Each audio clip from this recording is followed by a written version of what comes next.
25 जनवरी तिला एकादशी 2025 के दिन चुपचाप गाय को खिला दें। एक छोटी सी चीज, 1 महीने के अंदर करोड़पति बन जाओगे। नमस्कार दोस्तों, स्वागत है आपका धर्म ज्ञान टीवी चैनल में। दोस्तों, आज हम आपको ऐसी दुर्लभ जानकारी बताने जा रहे हैं।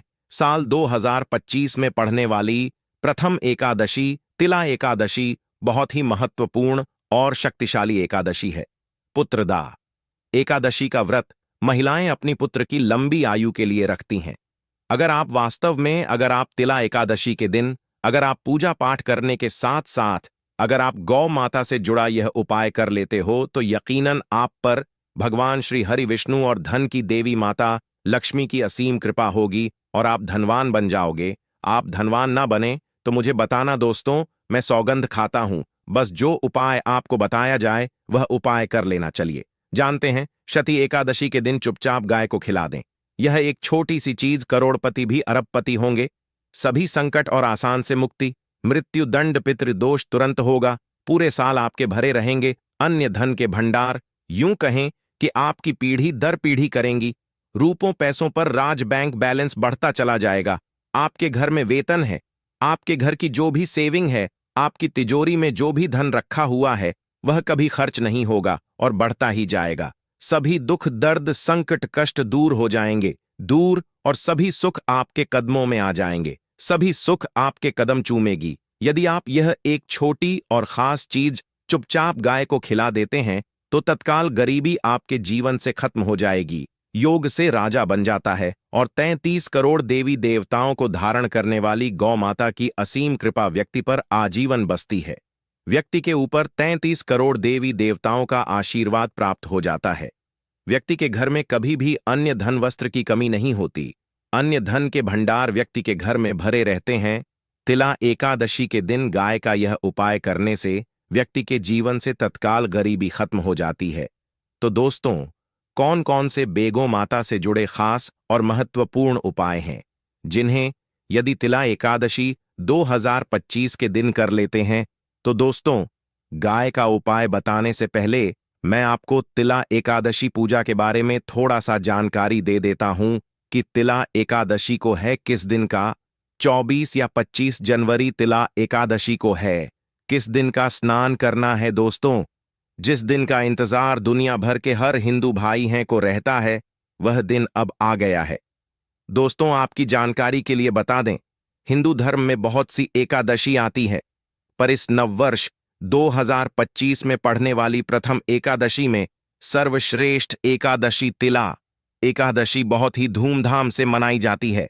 इसमें सबसे पहले श्री हरि विष्णु तथा धन की देवी माता लक्ष्मी और उसी के साथ साथ पीपल का वृक्ष, अगर पीपल का वृक्ष उपस्थित ना हो तो तुलसी के पौधे की ओर उनकी विधि विधान से पूजा की जाती है। गौ माता की पूजा की जाती है, लेकिन इनमें सबसे ज्यादा महत्व तिला एकादशी का माना जाता है।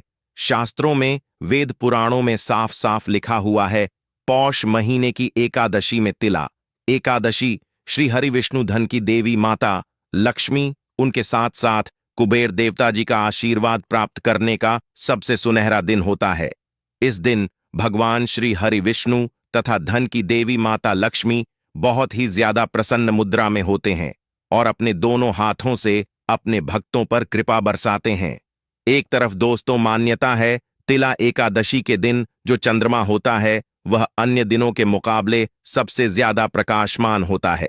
छठ तिला एकादशी के दिन श्री हरि विष्णु उनके साथ साथ धन की देवी माता लक्ष्मी जी की पूजा की जाती है और सूर्य देवता को अर्घ्य दिया जाता है।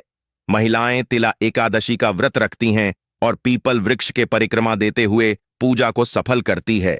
भगवान विष्णु माता लक्ष्मी जी को भोग लगाती हैं और अपना व्रत संपूर्ण कर लेती हैं। इससे भगवान विष्णु तथा माता लक्ष्मी प्रसन्न हो जाती हैं और महिलाओं को पुत्र रत्न की लंबी आयु के लिए आशीर्वाद देते हैं। दोस्तों, अगर आप नहीं जानते तो आपकी जानकारी के लिए बता दें, एक व्यक्ति की कुंडली में अगर चंद्र ग्रह की स्थिति अच्छी है तो उसे व्यक्ति का भाग्य हमेशा उसका साथ देता है। वह व्यक्ति जिस कार्य को भी शुरू करता है उसे कार्य में उसको सफलता प्राप्त होती है। इसीलिए तिला एकादशी को हमारे हिंदू धर्म में बहुत ही ज्यादा विशेष और खास महत्व दिया गया है। आप लोगों की जानकारी के लिए बता, 25 जनवरी तिला एकादशी के दिन 52 तरीके के शुभ योग बन रहे हैं। कई सालों के बाद चंद्रमा का प्रकाश इतना प्रकाशमान होगा जितना कभी नहीं हुआ। 100 साल में ऐसा दुर्लभ संयोग बनने जा रहा है। लक्ष्मी योग, ग्रह योग, नक्षत्र योग, अमृत सिद्ध योग जैसे शुभ योग का निर्माण हो रहा है। तिला एकादशी के समय में पूरे दिन का व्रत करना चाहिए। षटतिला एकादशी के दिन भगवान हरि विष्णु माता लक्ष्मी जी का आशीर्वाद प्राप्त होता है। पुत्रदा एकादशी तिथि के दिन ब्रह्म मुहूर्त में सोकर नहीं उठ सकते हैं। किसी पवित्र नदी में जाकर स्नान नहीं कर सकते हैं। पूरे दिन का व्रत नहीं रख सकते हैं। वैसे तो दोस्तों, तिला एकादशी के दिन स्नान और प्रात का विशेष ही महत्व होता है, लेकिन इस दिन अगर आप ज्योतिष शास्त्र, तंत्र शास्त्र के अनुसार एक गाय वाला उपाय विधि विधान से कर लेते हैं, तो इस उपाय को करने के बाद साक्षात आपको श्री हरि विष्णु तथा धन की देवी माता लक्ष्मी जी का वह असीम आशीर्वाद, माता लक्ष्मी जी की कृपा से आपके नवग्रह आपका साथ देना शुरू कर देंगे। आपके राहु केतु की दशा अच्छी हो जाएगी, क्योंकि एक व्यक्ति के जीवन के भाग्य का राहु केतु का नियंत्रण श्री हरि विष्णु जी के हाथों में होता है।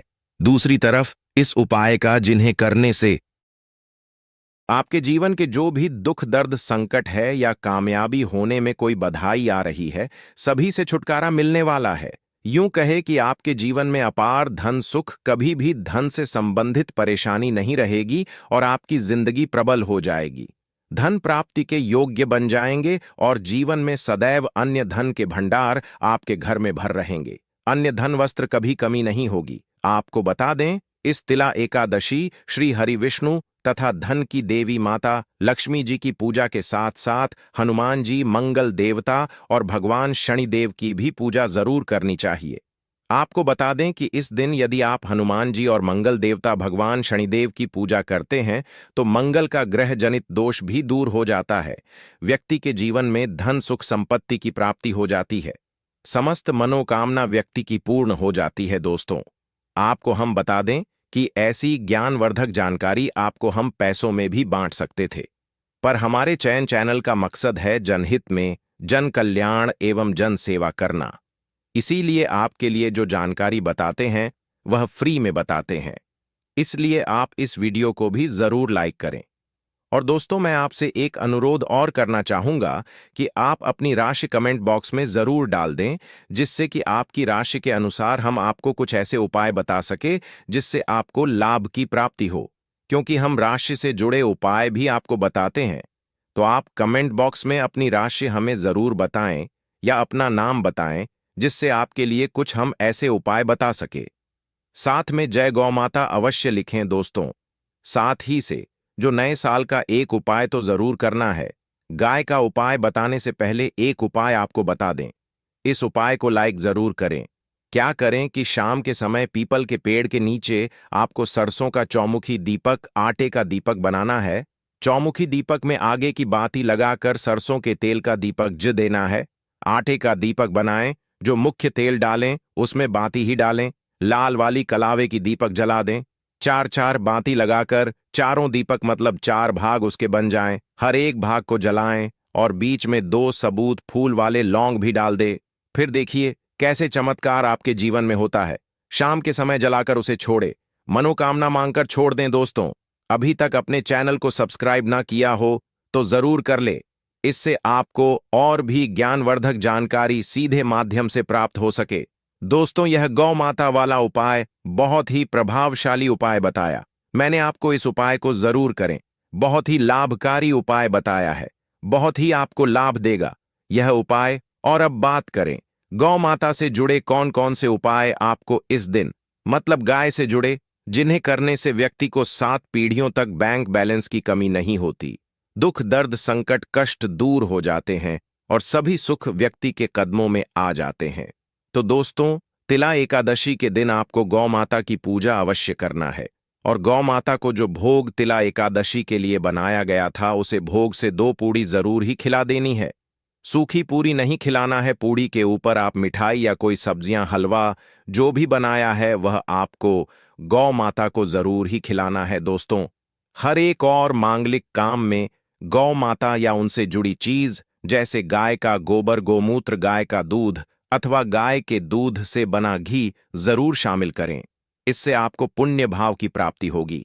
सनातन परंपरा के अनुसार जिस घर में गाय होती है उसे घर से जुड़े सभी वास्तु दोष स्वयं खत्म हो जाते हैं, क्योंकि पंचम या के बिना कोई भी पूजा पाठ और हवन सफल नहीं होता। दोस्तों, हो सके तो पोष के महीने में एक बार, हो सके तो परिवार सहित एक बार गौशाला जाने का नियम जरूर बनाएं और गायों को भरा चारा जरूर खिलाएं, जिससे सभी वास्तु दोस्त शांत हो जाते हैं। दोस्तों, आपका प्रिय चैनल कभी किसी को भी गलत जानकारी नहीं देगा। हमारे द्वारा बताए गए सभी नियम अगर आप नियमबद्ध तरीके से करते हैं तो यह 1001 कारगर सिद्ध होता है और इनसे जुड़े दोषों का निदान हो जाता है। गर्मियों में गौ माता को पानी पिलाएं और सर्दी में गौ माता को गुड़ जरूर खिलाएं। ध्यान रखें कि तिला एकादशी वाले दिन गौ माता को गुड़ जरूर ही खिलाना है। गर्मियों में गाय को गोद न खिलाए। अनेक देवी देवताओं को अपने शरीर पर धारण करने वाली गौ माता से जुड़े कई शुभ और अशुभ संकेत भी होते हैं। मतलब गाय का दूध दौते समय यदि गाय ठोकर मार दें और सारा दूध बिखर जाए तो अब शगुन होता है। यदि कोई यात्रा पर निकल रहा हो और गाय अपने बछड़े को दूध पिलाती सामने आ जाए तो निश्चित रूप से कि यात्रा के लिए आप निकले हैं वह यात्रा की जरूर ही सफल होगी, और वह जिसके लिए आप निकले हैं वह जरूर ही पूर्ण यात्रा पर जाते समय गाय की आवाज आना और रात्रि में गाय की हुंकार करना भी शुभ होता है। दोस्तों, शत तिला एकादशी दिन पौष के महीने में आप गाय के साथ भूल कर भी यह काम न करें, अन्यथा लगता है घोर पाप। जी हां दोस्तों, गाय को राष्ट्रीय पशु बनाए जाने और इन्हें मौलिक अधिकार दिए जाने की बात हो रही है तो सवाल उठता है, गाय संस्कृति का अहम हिस्सा है, तभी गाय के साथ लोग खराब व्यवहार कैसे कर लेते हैं, और जैसे ही दूध देना बंद कर देती है तो लोग इन्हें उनकी किस्मत पर छोड़ देते हैं, सड़कों पर और गलियों में भटकने के लिए। ऐसे में गोवंश जीवन को कोई डंडे मारता है तो कोई उन पर पानी डाल देता है, कई बार लग जाती है तो कभी बीमार होकर बेचारी गाय दम तोड़ देती है। ऐसे में जरूरत है इन बातों को जानने की, गाय को लेकर शास्त्रों में क्या कहा गया है, आपको कैसा व्यवहार करना चाहिए। क्या दोस्त, गाय को कभी भी मारना पीटना नहीं चाहिए। शास्त्रों में गाय को माता का दर्जा दिया गया है। गाय को मारने वाला माता को मारने पीटने वाले के समझा जाता है। नरक लोक में वर्षों तक कष्ट भोगना पड़ता है। अगले जन्म पशु योनि में मिलता है कि गौतम मुनि ने गलती से गाय को डंडा मार दिया था, जिस गाय की मृत्यु हो गई थी, और इस पाप से मुक्ति के लिए इन्हें वर्षों तक तपस्या करनी पड़ी। भगवान श्री कृष्ण जी ने बैल स्वरूप में आए वृद्ध आश्रम का वध कर दिया था, जिससे मुक्ति के लिए भगवान श्री कृष्ण को संपूर्ण तीर्थ को एक कुंड में बुलाना पड़ा और इस कुंड में स्नान से वह पाप मुक्त हो गए थे। यह दोस्तों, साथ ही साथ पानी पी रही गाय को भागते हैं, वह घोर पापी के भंग बनाकर होते हैं। ऐसे लोग घर आपसे मुक्त होकर स्वर्ग पाए जाते हैं और बड़े ही धनवान कल में जन्म लेकर सुख भोगते हैं। और साथ ही साथ आराम कर रही गाय को कष्ट देकर कभी भी उठाना नहीं चाहिए। वह जन्म में किए गए जाने अनजाने में पापों से मुक्ति हो जाती है और गोलोक में स्थान पाते हैं। गाय को डंडा मारकर उठना, पानी डालकर उठाने से मनुष्य पाप का भागी बनता है और अगले जन्म में उसे दर दर भटकना पड़ता है। और साथ ही साथ शास्त्रों में बताया गया है, जो लोग गाय की सेवा करते हैं और उनका भोजन खिलाते हैं और उनकी परवरिश अच्छी तरह से कहते हैं, तो वह लोगों के जीवन की सभी इच्छाएं पूर्ति होती हैं। गाय के बछड़े से बचा हुआ दूध ही मनुष्य को लेना चाहिए, परंतु कुछ लोग एक बार गाय को धो लेने बाद फिर से बछड़े के लिए बचा हुआ दूध भी धो लेते हैं। ऐसा करना घोर पाप कहा जाता है। ऐसे दूध को धोने वाला और ग्रहण भी बन जाते हैं। दोस्तों, साथ ही साथ शास्त्रों में कहा गया है कि गोवंश मतलब गाय और बैल के पीठ पर नहीं बैठना चाहिए। उनक पीठ पर बैठने से महापाप लगता है। ऐसे लोगों को नरक की यात्रा भोगनी पड़ती है। एकमात्र देव के अंश के उत्पन्न नदी ही गौवंश है, जिस पर स्वयं महादेव और महादेवी सवारी करती हैं, क्योंकि नंदी ने स्वयं अपनी इच्छा से महादेव की सवारी बनना स्वीकार किया था। और साथ ही साथ शास्त्रों में गाय के दान को बहुत ही महत्व दिया गया है। परंतु ऐसी गाय का दान कभी नहीं करना चाहिए जो बूढ़ी और बीमार हो। कठोपनिषद में नचिकेता की कथा भी इस संदर्भ में है कि जिस नचिकेता ने पिता द्वारा बूढ़ी गाय को दान करने पर आपत्ति जताई थी, दूध देने वाली और बछड़े सहित जो लोग गाय का दान करते हैं वह महान पुण्य को हासिल करके स्वर्ग में स्थान पाते हैं। दोस्तों, साथ ही साथ सूर्य चंद्र मंगल या शुक्र की युक्ति राहु से हो तो पितृदोष होता है। यह भी मानता है कि सूर्य का संबंध पिता से एवं मंगल का संबंध रक्त से होने के सूर्य, यदि शनि राहु या केतु या दृष्टि हो तथा मंगल की युति राहु या केतु से हो तो पितृदोष होता है। इस दोस्त से जीवन संघर्ष में बन जाता है। यदि पितृदोष हो तो गाय को प्रतिदिन या किसी भी एक एकादशी को या तिला एकादशी के दिन रोटी गुड़ चारा आदि खिलाने से पितृदोष। दोस्तों, हर एक और मांगलिक काम में गौ माता या उनसे जुड़ी चीज जैसे गाय का गोबर, गोमूत्र, गाय का दूध अथवा गाय के दूध से बना घी जरूर शामिल करें। इससे आपको पुण्य भाव की प्राप्ति होगी। सनातन परंपरा के अनुसार जिस घर में गाय होती है उसे घर से जुड़े सभी वास्तु दोष स्वयं खत्म हो जाते हैं। गाय के ऊपर जो कूबड़ होती है वह बृहस्पति गुरु है। अतः जन्मपत्री में यदि बृहस्पति अपनी नीच राशि मकर में हो या अशुभ शिवलिंग में जा रहे हो और सामने से गौ माता आई हुई दिखाई दे तो गौ माता को अपनी दाहिनी ओर से जाने देना चाहिए। आपकी यात्रा जरूर ही सफल होगी। और साथ ही साथ यह संकेत भी जान ले, यदि आप यात्रा पर जा रहे हैं और सामने आपके गाय पड़ जाएं अथवा अपने बछड़े को दूध पिलाती हुई सामने गए दिखाई दे जाए तो समझ जाना कि वह यात्रा आपके लिए जरूर ही सफल होगी। और साथ ही साथ जिस घर में गाय होती है उसमें वास्तु दोष स्वत ही खत्म हो जाता है। और आप भी रोटी बनाएं, प्रतिदिन ताजी रोटी ही बनाएं। गाय को अगर आपने रोटी बनाई है तो कोशिश करें कि उसे रोटी को आप तुरंत ही गाय को खिला दें। अगर आप उसे रोटी को रख देंगे और उसे रोटी को अगले दिन देंगे तो वह रोटी बंसी मानी जाएगी। गाय को कभी भी बांसी रोटी ना दे, इसे घर में नकारात्मक ऊर्जा वास करती है और आपकी बिल्कुल भी नहीं बनेंगे। इससे आपके घर में हमेशा दर्द देवता का वास रहेगा और आप जिस भी उसे काम में आपको हमेशा असफलता ही हाथ लगेगी। इसलिए कोशिश करें गाय को रोजाना ताजी रोटी बनाकर खिलाएं, बासी रोटी गाय को ना दें। और साथ ही साथ सड़ी गली चीज गाय को नहीं खिलानी चाहिए कि घर में कोई फल है, कोई सब्जी है, सड़ जाए तो लोग क्या करते हैं, गाय को देते हैं। नहीं, ऐसा नहीं करना चाहिए। ऐसा करने से यदि आप गाय को खिलाते हैं तो और आप आपके भाग्य बन जाते हैं। और साथ ही साथ आप आटे की 11 लोई यहां बनाकर उनके ऊपर हल्दी लगा करके इसके बाद गाय को खिलाएं। हर एक लोही को मिला दे, माता गाय की आप चरणों की स्पर्श करें। या दोस्तों, ऐसा करने से आपके समस्त काम बनने लगेंगे। जो 2 हक का समय चल रहा है वह भी खत्म होगा। आपके जीवन में खुशियां ही खुशियां होंगी। और एक बार आप 7 बार गाय की परिक्रमा भी कर लें तो आपके समस्त कम होंगे। और साथ ही साथ आप गाय को जब भी रोटी दे, रोटी पर या तो आप थोड़ी हल्दी लगा लें, अगर अच्छा ना हो तो आप थोड़ा रख सकते हैं, थोड़ा घी रख सकते हैं। या दोस्तों, गाय को कभी भी सूखी रोटी ना खिलाएं।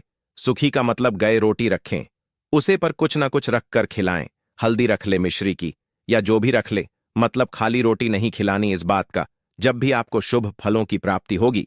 जी हां दोस्तों, उपाय कुछ बातें जिन्हें आपको ध्यान में जरूर रखना चाहिए। या दोस्तों, वीडियो अच्छी लगी हो, वीडियो को लाइक करें, ज्यादा से ज्यादा अपने दोस्तों में शेयर करें। धर्म ज्ञान टीवी चैनल पर नए हैं तो आपको इतनी ज्ञानवर्धक जानकारी प्रदान करता है तो आपका भी यह विशेष रूप से कर्तव्य बनता है